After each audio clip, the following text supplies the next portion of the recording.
Oh hey, I didn't see you there.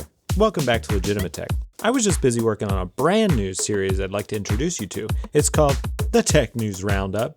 Let's get started. Yeehaw! Let's round that tech news up, y'all cowpokes. We got plenty to talk about. Giddy up! A couple weeks ago, Apple released the M3 MacBook Air, which continues the trend in their M series lineup of just getting more powerful and more power efficient.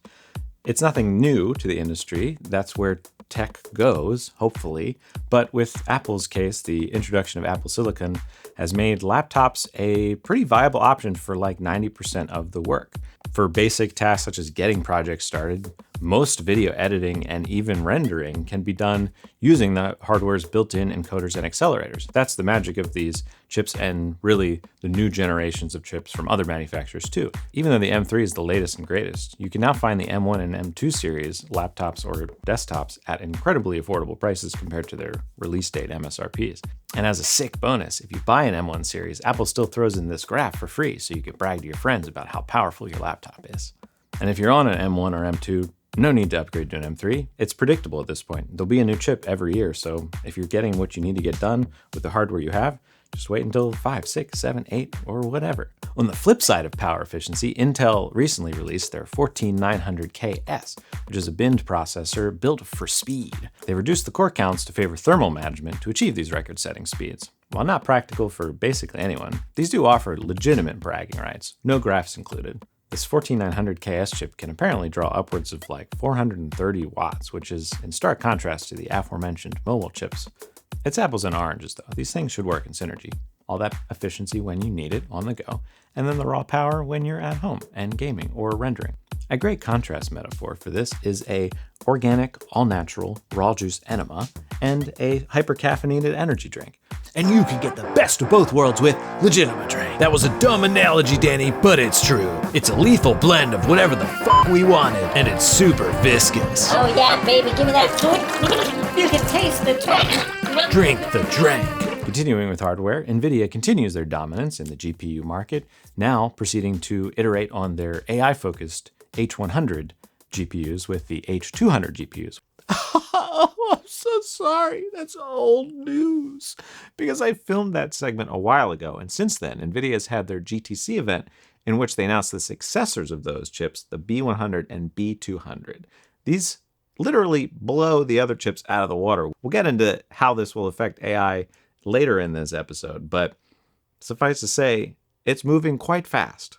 Now back to your regularly scheduled programming, which is a behemoth of a processor, clocking in at like 1200 watts, I think, of max power draw, and upping the memory ante to 140 gigabytes on board. These processors, however, are not made for you and me. They're for server rooms and data centers processing the future of artificial intelligence. We won't be seeing them in any custom gaming rigs ever, because not only are they not built for that, their starting price is between 25 and 40,000 USD, which is more than I'd ever spend on a graphics processing unit. It will be cool to see some of that technology in their 50 series GPUs at a more affordable price point in the near future. And to round out computer hardware, we're now seeing even more PCIe 5.0 NVMe drives to increase your bragging rights with astronomical speeds of like 12,000 megabytes per second, which again is probably more than most of us will ever need, at least for the next few years. So why not wait till PCIe 6.0? Then PCIe 5.0 NVMEs will be even cheaper. You see, what I've done to cure my gear acquisition syndrome is permanently delete 2 years of your life. It can be anything from like COVID, a bad relationship, to the last few seasons of Westworld or Game of Thrones. Just delete them from your reality. And then everything is like 2 years new to you. It's brilliant. To me, all the movies I want to see are streaming, all the games I want to play are half off as greatest hits, and the only downside is that death comes 2 years earlier than I'll expect it. And honestly, that's a better way to go. I don't want to see it coming. Moving on. In automotive tech, we've got Rivian recently announcing the R2, R3, R3X models, and I bring these up just because I think it's cool. We've also got Canoo with their truck-like modular electric vehicle, which it's good to see these companies pushing forward because, in my opinion, electric is the future. We'll get there eventually. It's not there for some people yet because A, they're too expensive still, B, a lot of people don't have confidence in the charging infrastructure, and 3, change is hard. It's going to take a while. But to me, That's where I want things to be. I would so much rather have an electric vehicle that is charged off of renewable energy that I don't even have to drive, because the biggest problem of being on the road is other people. I, for one, am very excited to relieve the duties of driving to an AI, as long as it's safe and smart enough, because really the danger comes from people not paying attention on the road, being on their phones, distracted driving. The more I can give to a system that is constantly monitoring the situation way faster than a human brain can, the better.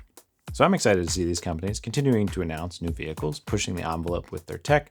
And as long as we see prices come down, demand will increase, charging infrastructure will expand.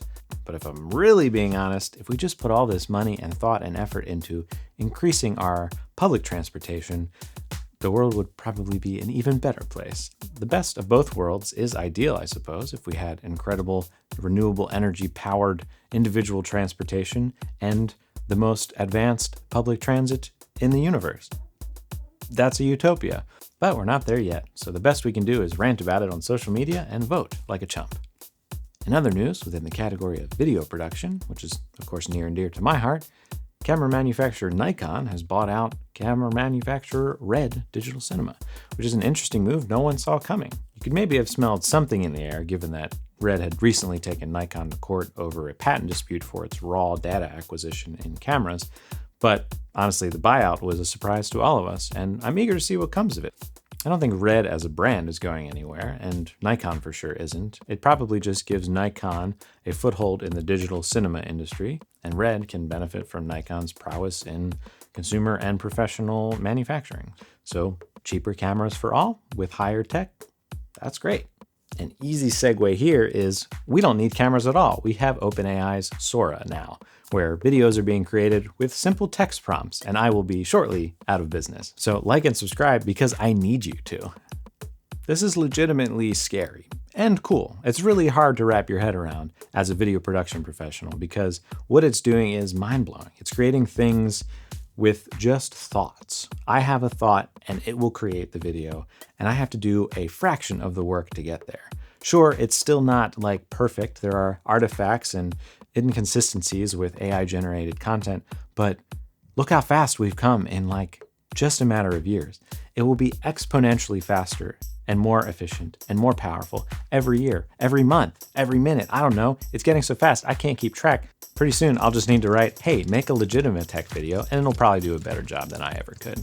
That's coming. That is the future. And like I said, it's incredibly scary, but also very cool. I don't know how to feel about it.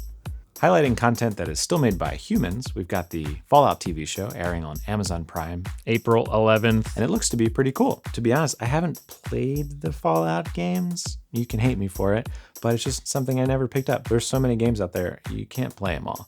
But I really like the idea of Fallout. The world building always seemed very rich and very cool and very apocalyptic, which if you're into, this show is probably going to hit the spot. The trailers look really neat, and I, for one, am looking forward to it. Maybe in the future, we'll watch it together, and you can tell me how to like it. Also, I did watch through the 3-Body Problem. Another thing you might hate me for, I didn't read the books, but I tend to do it that way. I'll watch the show, and if the show is pretty neat, I'll be hungry for more and read the books. So far, I've just read all the Wikipedia articles because I was captivated. It was a pretty good show. I will not, however, give credit to the 2 showrunners who shall not be named, for they have to earn their forgiveness and claw their way back from the content prison I've put them in.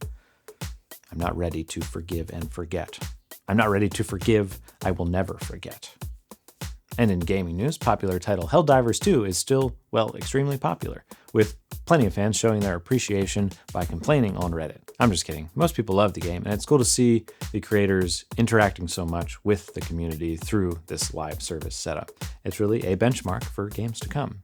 And what else? We've got Horizon Zero Dawn's sequel, Horizon Forbidden West, Complete Edition, out now for PC, which is really cool to me to see PlayStation offering all of its first-party titles eventually on the PC platform. It just gives players a chance to play these incredible offerings without having to invest in a PS5. Kudos to PlayStation for continuing to re-release their first-party games on a new platform for the rest of us. And on the Nintendo Switch, the only current gen console I personally own at the moment, we've still got a lot to look forward to between now and the rumored Nintendo Switch 2, or whatever they'll call it, which hopefully will be out in a year, maybe? The rumors are still unclear, and they seem to bounce back and forth. I think as long as Nintendo can continue a regular-ish cadence of new titles, it'll keep me satiated. We've got the new Princess Peach game that was just released. The reviews are all pretty good. I'm looking forward to playing it. We've also got the remakes of Luigi's Mansion from the GameCube era and Paper Mario Thousand Year Door, which are classic titles. Also eager to play. And I guess beyond that, we've still got the rumored Metroid Prime 4, the teased Metroid Prime 4, which we haven't seen an update for in a while, but hopefully that's in the current generation. And if not, Nintendo should do a pretty good job of making that transition to the Nintendo Switch 2 pretty seamless. Hopefully backwards compatibility is a given. Oh, well, if you did take my advice and mentally deleted 2 years of your life, then the Nintendo Switch 2 will be a couple years out still. But when it does release for you, it'll be half off and you'll have plenty of discounted titles to choose from. Oh, and one last thing in the news that I had to share because I thought it was completely ridiculous is co-working spaces for spies, which, what? I didn't even read the article. You can search for it, but I just thought the headline was so, what the fudge? They're spies. Doesn't that kind of defeat the covert nature of espionage? These entrepreneurs have either fooled a lot of venture capitalists or are dumb. Thank you for joining me on this first episode of Tech News Roundup. Please find the link in the description for your LegitimaDRANK purchase, and I'll see you on the next one. Ooh-wee. That's it for now, folks. My horse is pretty. I named her Becky.